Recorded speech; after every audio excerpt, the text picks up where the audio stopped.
El día de ayer se dio un episodio de muchísima violencia en la Ciudad de México, donde un grupo del cártel del narcotráfico, del crimen organizado, atacó a un altísimo funcionario de seguridad de la Ciudad de México y lo atacó con armas largas.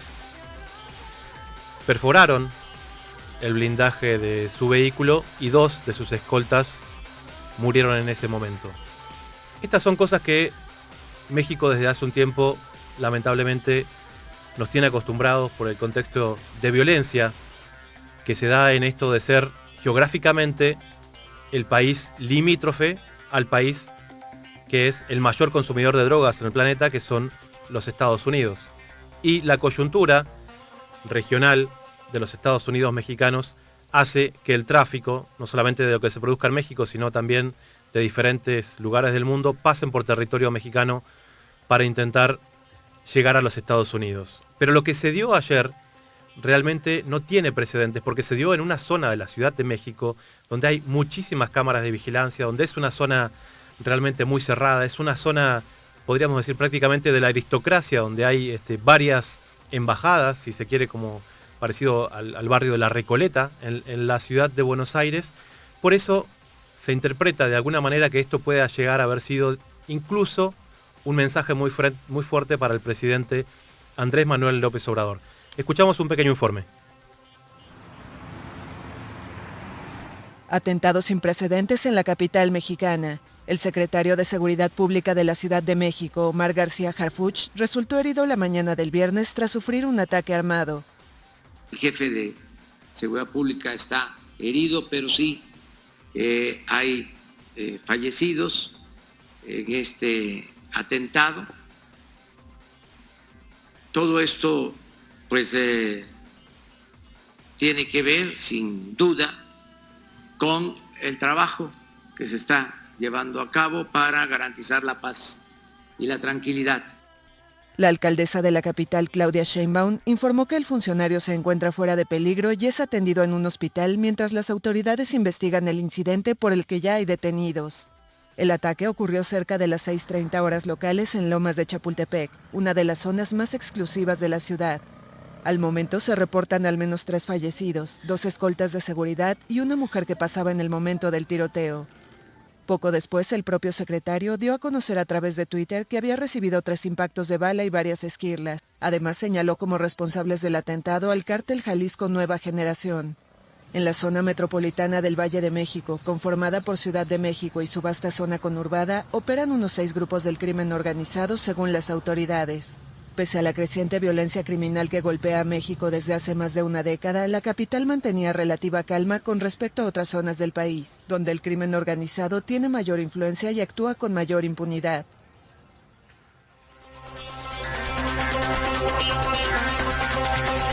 Para profundizar y analizar este tema vamos a hacer una comunicación a través de los equipos de GSM en 13 y 58 en la Ciudad de La Plata con un especialista. Eduardo Buscaglia es asesor antimafia con experiencia trabajando junto a estados y junto a sociedades civiles en 119 países y en México desde el año 1994, en donde junto a los equipos que dirige han asesorado a autoridades judiciales, legislativas y del Ejecutivo sobre cómo rellenar vacíos institucionales contra el crimen organizado de Estado y privado.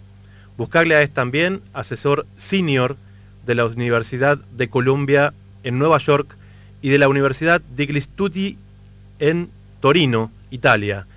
Es presidente también del Instituto de Acción Ciudadana en México y es un instituto que se dedica a apoyar de manera gratuita a víctimas del crimen organizado. Edgardo, es realmente un honor para nosotros, quien te habla, Sebastián Salgado y Lourdes Suazo, también presentadora de este espacio en Radio del Plata en la ciudad de Buenos Aires, poder hablar con vos. Hola, buenos días, saludos a la audiencia y un placer estar con ustedes. Adelante. Edgardo, contanos un poco para la audiencia argentina, que no está tan empapada con los detalles tal vez de esta realidad mexicana, ¿qué es este grupo del crimen organizado que se llama el Cártel Jalisco Nueva Generación. Bueno, la historia de la delincuencia organizada mexicana es la historia del Estado mexicano, porque hay agentes de inteligencia que no son como los de Argentina, que hacen espionaje político.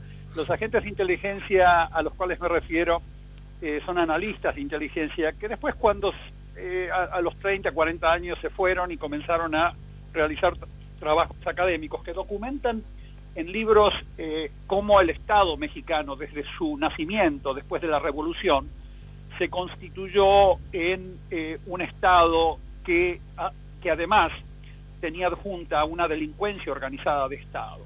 O sea, que los negocios de contrabando hacia Estados Unidos, hacia Europa, el contrabando de drogas desde la década del 40, era toda llevada por miembros de la élite política, empresas asociadas a sus familiares. Entonces la delincuencia organizada mexicana nació como una delincuencia organizada de Estado. Y entonces los carteles se acostumbraron a vivir en un ambiente de paz mafiosa, de impunidad por muchos años, desde los años 40 hasta que comenzó la supuesta democracia mexicana con partidos compitiendo. Pero la cultura política continuó. Estos carteles se fragmentaron cuando diferentes partidos competían por el poder. Algunos capturaron a un partido, otros capturaron a otros partidos. Estos carteles mexicanos están acostumbrados a la impunidad de Estado. Tienen a políticos municipales, estatales en su directorio, tienen a jueces y a fiscales en su directorio criminal, tienen a sociedad civil, pantalla, en su directorio, tienen a empresarios, obviamente, en su directorio, que no solamente lavan dinero, sino además le proveen de la logística operativa, que hace que, por ejemplo, en octubre del año pasado, el cartel de Sinaloa haya tomado la capital de un estado, Culiacán, con 250 vehículos y establecido 35 retenes. Edgardo, entonces, tomaron la ciudad. En el imaginario argentino sí hay una cosa que cuando hablas de personas que controlan un cártel del narcotráfico, se imaginan a una persona bigotuda, con sombrero grande, que tal vez anda en una camioneta 4x4 y con una AK-47 que sale por la ventana de la puerta. Pero en realidad vos me estás diciendo que cuando pensamos en organizaciones criminales como esta, también tenemos que pensar en gobernadores, en presidentes municipales, en altos funcionarios de empresas. Sí, claro. Un ejemplo, cuando uno de los gobernadores que pertenecía al cartel del Golfo en Quintana Roo cometió el error de secuestrar a 2 agentes de la DEA, ahí cruzó el límite. Cruzó la raya. Y el presidente mexicano se vio obligado a entregarlo. Y ahí se vio a un gobernador en ejercicio del poder actuando para un cartel, secuestrando a 2 agentes de la DEA, y fue sentenciado finalmente. Hoy tenés procesado a un ministro de Seguridad, que vendría a ser el mismo rango de Patricia Bullrich, por ejemplo, en el gobierno de Macri, un ministro de Seguridad que estaba recibiendo decenas de millones de dólares por año, está siendo procesado en Brooklyn, en un juzgado federal. A ver, me estás hablando de Genaro García Luna, que pertenecía al gobierno de Felipe Calderón. Exactamente. Y hay decenas de tipos así que continúan en la impunidad porque no cometen errores como los que cometió García Luna, de irse a comprar propiedades a Estados Unidos y de vanagloriarse un poco de su condición económica. Entonces, se lo acusa a él, Edgardo, de haber sido parte de eso que se le conoce como Rápido y Furioso, en donde los Estados Unidos metió armas de grueso calibre con, vamos a decir, la excusa de darle una trazabilidad y llegar a las guaridas de los cárteles, pero en realidad era algo de lo que aparentemente el propio presidente Felipe Calderón estaba enterado. Claro, porque a ver, estos son temas técnicos. El entrar armas a un país a través de autoridades encubiertas y dárselas a un grupo criminal de manera controlada es una técnica de investigación que, si tú te fijas en la Convención Internacional de las Naciones Unidas, que es un instrumento legal internacional, ahí está mencionada la entrega controlada. Lo que pasa es que la entrega controlada de armas que se utiliza para saber cuáles son las rutas logísticas de la red criminal, se van siguiendo las armas a medida que los criminales la van distribuyendo. se les descontroló a los americanos. O sea, Pero las armas que ellos mismos le dan tienen rastreadores, digamos, que les van mostrando dónde van las armas. Claro, pero se les descontroló a los americanos y surgió esta tragedia que usted menciona.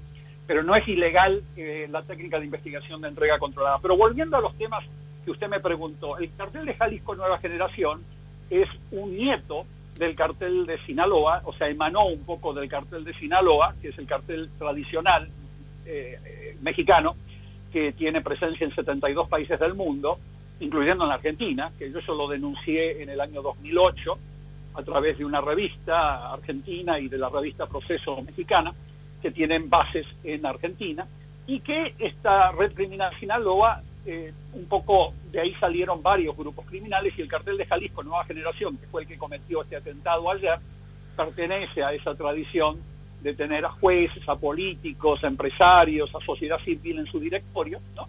Que son gente, como usted dice, no son la caricatura del pistolero con bigotes, son gente muy elegante con casas en Europa, que son políticos en muchos casos, y entonces lo que está tratando de hacer este nuevo gobierno en México de manera muy caótica, muy desordenada, a través de algunas agencias que sí trabajan muy bien. La Unidad de Inteligencia Financiera Mexicana ahora está a cargo del doctor Santiago Nieto, que ha congelado a miles de millones de pesos en México, y cientos de esas cuentas que congelaron son del cartel de Jalisco Nueva Generación.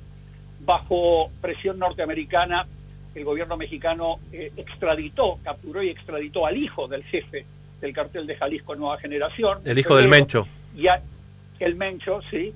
Hay 11 extradiciones por venir contra este cartel de Jalisco Nueva Generación, y es por eso que este cartel atacó al jefe de policía o al ministro de Seguridad de la Ciudad de México, porque varias de las operaciones contra la estructura patrimonial de este cartel se están realizando en la Ciudad de México. Pero lo más alarmante del ataque de ayer, yo ya conocía de antemano que iban a atacar, porque había una lista de blancos políticos, de funcionarios del más alto nivel en México que estaban planificando asesinar, incluyendo al presidente de la República, incluyendo al ministro de Relaciones Exteriores, incluyendo al ministro de Seguridad Federal, incluyendo a este señor que ayer lo atacaron, el ministro de Seguridad de la Ciudad de México. A ver, Edgardo, vos me estás confirmando de que el presidente Andrés Manuel López Obrador, el canciller mexicano Marcelo Ebrard, tenían amenazas de muerte por parte del cártel Jalisco Nueva Generación.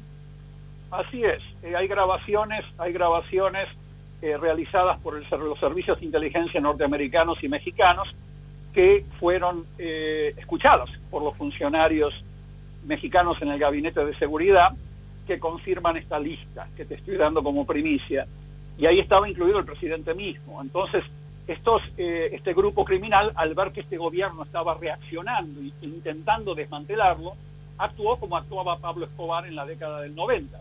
Comenzó a realizar ataques contra los más altos niveles del estrato político, como hacía Pablo Escobar, ¿te acuerdas? En la década del 90, no sé si claro. Tu edad, pero en esa época Pablo Escobar hacía lo mismo, o sea, se iba contra el ministro de Justicia, contra el ministro de Seguridad, o sea que está actuando igual el cartel de Jalisco Nueva Generación, al ver que ellos compraron a jueces, compraron a políticos, compraron a empresarios, y aún así los están extraditando, y hay 11 extradiciones por venir. Y el mensaje de ayer fue: o las frenas, o paran las extradiciones, paran esto, o vamos a asesinarlos a todos ustedes. Ahora, es gravísimo porque lo que estás viendo hoy en México es que un cartel está planificando un golpe de Estado mafioso, claro, para colocar a otro político en el lugar de López Obrador, que es el presidente constitucional. Y eso es lo que sucede en países cuando se descontrola la delincuencia organizada por tantas décadas. Es lo que sucede en países como Yemen, Afganistán, Nigeria, donde el grupo criminal tiene tantos contactos políticos y tantos miembros de la clase política en su nómina, que son capaces de que cuando un político los ataca y les hace perder mucho dinero, intentan reemplazarlo con asesinatos y estas cosas. O sea que lo que viste ayer es solamente la punta de un témpano que va mucho más allá del simple atentado contra el ministro de Seguridad de la Ciudad de México. Edgardo, ¿qué tipo de armamentos usaron ayer que perforó el blindaje del secretario de Seguridad? para hacérsela simple, sin entrar en tecnicismos, son armamentos antitanque que usa esta gente, algunos que salen de Estados Unidos y otros que salen de China, que son exportados ilegalmente desde China a las costas del Pacífico mexicano. Granadas de mano, estos dispositivos que generan cortinas de humo que deben haber visto ustedes en las películas, este tipo de armamento de guerra que usa el ejército. Yo no creo que ni el ejército argentino deba tener esto, pero el punto es que tienen una capacidad de enfrentarse de igual a igual al Estado mexicano, y hasta hoy intentan reemplazarlo al presidente cuando el Estado está tomando medidas. La buena noticia de todo esto, aunque parezca mentira, ¿Hay alguna? es que el Estado mexicano, sí hay alguna, el Estado mexicano ha comenzado a intentar desmantelar en serio a un cartel. Eso es una buena noticia para los que hemos estado aquí por más de 20 años intentando de que esto se haga, y el doctor Santiago Nieto, que es el director de la UIF, en contraste a los inútiles que tienen ustedes en la Unidad de Inteligencia Financiera del gobierno de Macri y del gobierno actual, este director de la Unidad de Inteligencia Financiera es realmente un hombre que junto a su equipo de mujeres y hombres en la Unidad de Inteligencia Financiera está realmente yéndose contra el corazón de la delincuencia organizada histórica mexicana. Se está yendo contra políticos en la red criminal, se está yendo contra empresarios, contra jueces y fiscales, y obviamente está arriesgando su vida, por eso está en las listas. Edgardo, Fíjate tú que en esa lista no está el fiscal general de la República, porque el fiscal general de la República está congelando, está cajoneando, como dicen los mexicanos, cajoneando cientos de casos contra la delincuencia organizada. Están los miembros del Estado que les están causando dolor a estos mafiosos. Esto es muy interesante lo que te estoy diciendo, claro, porque para los argentinos tienen que ver lo que se les puede venir si no actúan contra estas redes criminales transnacionales, o sea que no se originan en la Argentina, que están operando hoy en Argentina, ¿no? Es importante que lo entiendan. Edgardo, bueno, vos sos argentino, entiendo, no nos conocemos personalmente, pero en Argentina no se habla de otro tema que no sea el COVID-19. Pareciera que no pasa absolutamente más nada. O sea, ¿puede entenderse este ataque que se dio en la Ciudad de México como una especie de ataque terrorista, porque da un mensaje político tal cual vos nos estás expresando, pero también existe algo llamado bioterrorismo? Sí, las redes criminales de muchos países, especialmente las ucranianas, las rusas, las chinas, normalmente actúan de apoyo logístico a grupos terroristas. El terrorismo está bien definido, no es una definición personal mía o tuya, está definido en las convenciones de las Naciones Unidas que Argentina, México ratificaron. Cuando hay técnicas de violencia que utilizan a la población civil, aplican violencia contra la población civil inocente para obligar al Estado a que haga una cosa u otra. Eso ocurrió en octubre del año pasado, cuando el cartel de Sinaloa toma la capital del estado, Sinaloa, Culiacán se llama, y la toma y comienza a dispararle a la población civil a mansalva, de manera indiscriminada, a dispararle a la población civil y diciéndole al presidente: si tú no liberas al hijo de nuestro jefe, vamos a continuar asesinando civiles. Eso es un acto de terrorismo puro, que lamentablemente los mexicanos tienen miedo de tipificar ese acto de violencia como terrorismo, porque los mexicanos tienen miedo que la imagen de México se vea afectada ante el turismo internacional y ante los inversores. Edgardo, ahí déjame recordarle a nuestra audiencia que por ahí no está tan familiarizado, digamos, a fines del año pasado se dio la detención de uno de los hijos del Chapo Guzmán, que se supone es uno de quienes hereda el poder del cártel de Sinaloa, y bueno, fue una detención realizada por el ejército mexicano, pero que ante estos desmanes que vos estás describiendo muy bien, lo liberaron en ese mismo momento. Entonces se vio como una especie de debilidad política por parte del presidente López Obrador. Claro, el Estado quedó arrodillado, el mismo presidente dio la orden de liberarlo, cuando vio que los 35 soldaditos valientes que fueron a atrapar al hijo del Chapo Guzmán se vieron rodeados, los soldados, en una casa por cientos de paramilitares mafiosos. Esto es más que una película, esto ocurrió, y comenzaron a dispararle a la población civil de la ciudad, desde 24 retenes. con lo cual el presidente vio que si no lo liberaba iba a ser una masacre de civiles y una masacre de militares. Ante esa situación yo mismo lo hubiese liberado al hijo. No hay otra situación ante eso. El problema es que el cartel de Sinaloa tenía infiltrado al cuartel del ejército desde donde salió el operativo. Por lo tanto, antes de que saliese el operativo del cuartel, ya el cartel de Sinaloa, a través de sus sistemas de inteligencia dentro del cuartel, que son básicamente infiltrados, le dijeron que esto iba a ocurrir, y por lo tanto, fíjate tú la capacidad que tienen los grupos criminales mexicanos, que mientras estaban desarrollando el operativo, los militares, el cartel de Sinaloa ya había enviado al cuartel militar, habían enviado fuerzas para llegar a la casa de las familias de los militares que estaban participando en el operativo. Date cuenta la información que tiene el cartel de Sinaloa desde adentro mismo del Estado mexicano. O sea que estamos, acá tienes a un Estado paralelo, como te dije al comienzo de esta entrevista, que son estos grupos criminales, un Estado paralelo enfrentándose al Estado legal. Y es una situación a la cual no queremos que lleguen países como Argentina, donde se ha descuidado mucho este tema. Lamentablemente en Argentina se ha caricaturizado, como se hizo en México, la lucha contra estos grupos criminales, se la ha militarizado a través de la gendarmería, se han cometido los mismos errores que en México y no se ha congelado, no se ha decomisado lo suficiente, no se ha ido contra los políticos argentinos que están también metidos en redes criminales ligadas al cartel de Sinaloa y a las redes criminales brasileñas que están en territorio argentino. Hay políticos cuyas campañas les están financiando. Entonces, cuando no comienzas a combatir la cúpula de la organización criminal, que son esos políticos, esos jueces, esos fiscales, esos empresarios que están en el directorio, cuando no te vas contra ellos a descabezarlos y solo te dedicas a combatir a los obreros, a los sicarios, no llegas a desmantelar jamás, y estos grupos criminales siguen corriendo, siguen creciendo. Edgardo, vos considerás, sí, sos un especialista en esto y también sos argentino, de que en estos órdenes, como vos decís, de altos funcionarios, de cualquiera de los poderes de gobierno, sea del Ejecutivo, del Legislativo o del Judicial, pueden haber ya sido permeados incluso a través de las campañas políticas por cárteles del narcotráfico? Ocurre en todos los países en donde no existen auditorías financieras de los partidos y de las candidaturas. Cuando tú no tienes, como en México, como en Argentina, auditorías preventivas, no dije después de una denuncia, preventivas, de partidos y de candidaturas, la delincuencia organizada siempre, en todos los países que conocemos, y hemos estado en 119 países, o sea, nuestra base de datos cubre 119 países, siempre ocurre que la clase política termina estando en la nómina de redes criminales locales o transnacionales que vienen desde otros países, que en el caso argentino es transnacional, porque Argentina no tiene grandes redes criminales autóctonas, propias.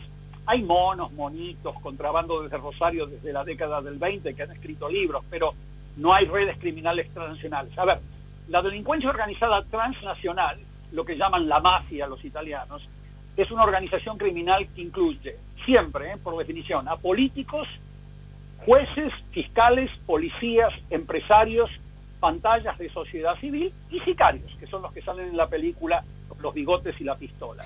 Si solamente tú atacas al síntoma de los sicarios, el directorio continúa creciendo. Los sicarios son reemplazables. Los monos y monitos se reemplazan en 2 días. El tema es que si no atacas lo otro. Pero atacar eso significa que el Estado a veces tiene que atacarse a sí mismo, porque son sus mismos jueces, sus mismos políticos los que están en estas redes criminales. Es eso lo que yo le intenté explicar al gobierno de Macri y lamentablemente no lo hicieron, se resistían a hacerlo, y la gente que sí lo quiso hacer, como el doctor Juan Félix Martó, un argentino que estaba a cargo del tema antilavado, los despedían, los acosaban desde el gobierno y se tuvieron que ir. ¿Seguro? Ese es un hecho que ustedes no conocen porque yo estoy en este tema, pero había gente valiente en Argentina, como el doctor Juan Félix Bartó, que estuvo proponiendo hacer estas cosas, trató de coordinar a las instituciones para hacer estas cosas, que yo te estoy comentando, el doctor Juan Félix Martó, que es un argentino que trabaja en Argentina, y lo asediaban y lo perseguían, y tengo entendido, y es mi opinión técnica, que finalmente se tuvo que ir porque le hacían un vacío. y dejaron al títere que creo que se llamaba Federici, que estaba ahí a cargo de la UIF, que era un títere de la Casa Rosada. Y eso ocurría en México por muchos años. México tuvo este problema que ustedes están viendo por muchos años. Y mientras tanto, la delincuencia organizada, en serio, la que se define como delincuencia organizada, porque Argentina combatió pandillas, Sebastián, Sí. no combatió a la delincuencia organizada. Combatir a la delincuencia organizada, y voy a ser repetitivo, es combatir a las 5 dimensiones de la red criminal: política, judicial, empresarial, sociedad civil y sicaria. Edgardo, Si no combates esas... Sí. te agradezco muchísimo por tu tiempo, la verdad que nos has hecho un aporte increíble, aparte de las primicias durísimas que nos has tirado desde los Estados Unidos mexicanos. Estaremos dándole seguimiento a estos temas y realmente tu aporte ha sido importantísimo. Es una opinión que espero que no me haya excedido. A veces uno conversa con los periodistas como si estuviese en tu casa tomando café. Pero... Bueno, acá te está escuchando una parte importante de la población argentina y te aseguro que para alguna persona que ha sido funcionario del gobierno de Mauricio Macri le puede estar sonando el teléfono. Te mando un gran abrazo. No, es que es lamentable, porque estos funcionarios que yo te nombro, no, nadie les imputa un delito. Yo no soy quien, no tengo idea, pero sí se desempeñaron mal. Y se desempeñaron mal, y con su mal desempeño contribuyen a la impunidad, porque en el fondo estas 5 dimensiones de la delincuencia organizada aún existen en Argentina y no se están abordando adecuadamente, como ahora el gobierno mexicano está intentando hacerlo, con sus fallas y su caos. Así que espero que esto haya dejado una buena idea de lo que sí significa delincuencia organizada, para que no se siga caricaturizando como hacía Patricia Bullrich en su momento. Es lamentable. Muchísimas gracias. Era Edgardo Buscaglia, especialista en seguridad. Un abrazo grande.